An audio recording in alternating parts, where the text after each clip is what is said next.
Salam sejahtera untuk kita semua, salam sukacita. Mari siapkan hati dan pikiran kita akan merenungkan kebenaran firman Tuhan. Sebelumnya mari kita berdoa. Bapa Surgawi, kebutuhan kami saat ini ialah hadirnya kuasa Roh Kudus-Mu. Kiranya boleh menerangi hati dan pikiran kami, agar setiap firman yang akan kami baca dan renungkan kami boleh pahami. Di dalam nama Yesus, nama yang indah, kami selalu berdoa dan mengucap syukur. Amin.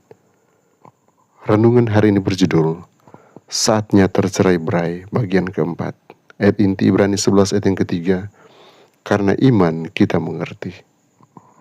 Pemahaman tidak datang dengan mudah, terutama ketika kita sangat membutuhkannya, ketika kebingungan kita mengguncang fondasi kehidupan kita. Hampir mustahil bagi kita yang hidup lebih dari 160 tahun setelah peristiwa tersebut untuk memahami dalamnya kebingungan dan kekacauan di kalangan pengikut Miller pasca kekecewaan Oktober 1844. Ada beberapa jawaban atas apa yang terjadi pada Oktober 1844, seperti yang telah kita catat selama 3 hari terakhir. Kelompok penganut paham spiritualisme yang berpendapat bahwa mereka benar dalam hal waktu dan peristiwa, yang mengklaim bahwa Kristus memang datang pada 22 Oktober. Di sisi lain, kaum Advent Albani mengatakan bahwa mereka salah mengenai waktu, tetapi benar dalam hal peristiwa yang akan terjadi pada akhir 2300 hari.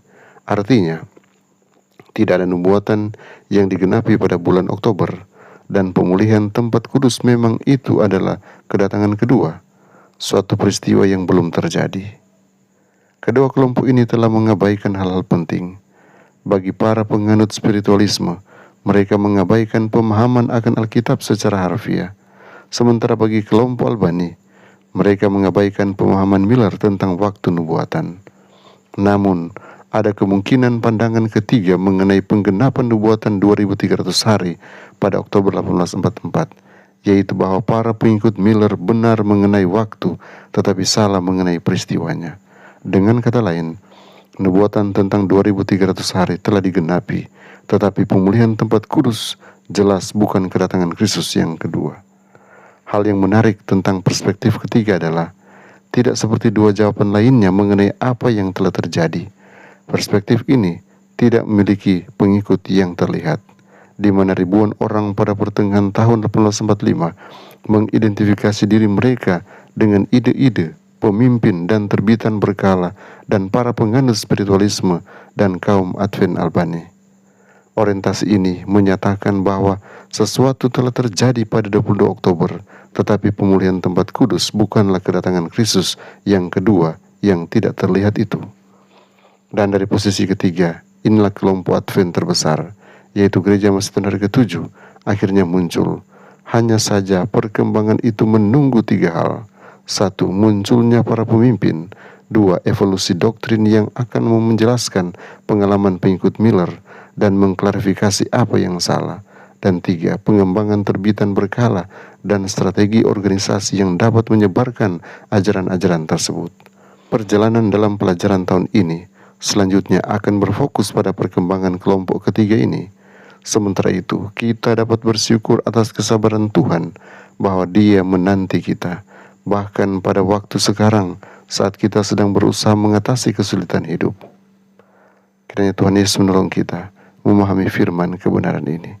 Mari berdoa. Bapa Surgawi, Engkau kiranya menolong kami agar kami boleh memahami firman yang telah kami baca dan renungkan. Terima kasih karena kami yakini Tuhan bersama-sama dengan kami. Kami datang kepadamu bersyukur oleh karena kasih setiamu yang selalu baru setiap pagi. Saat ini kami berdoa, kiranya Engkau berkati untuk semua anak-anak Tuhan yang sedang bergumul. Kiranya Engkau hadir bersama-sama dengan mereka.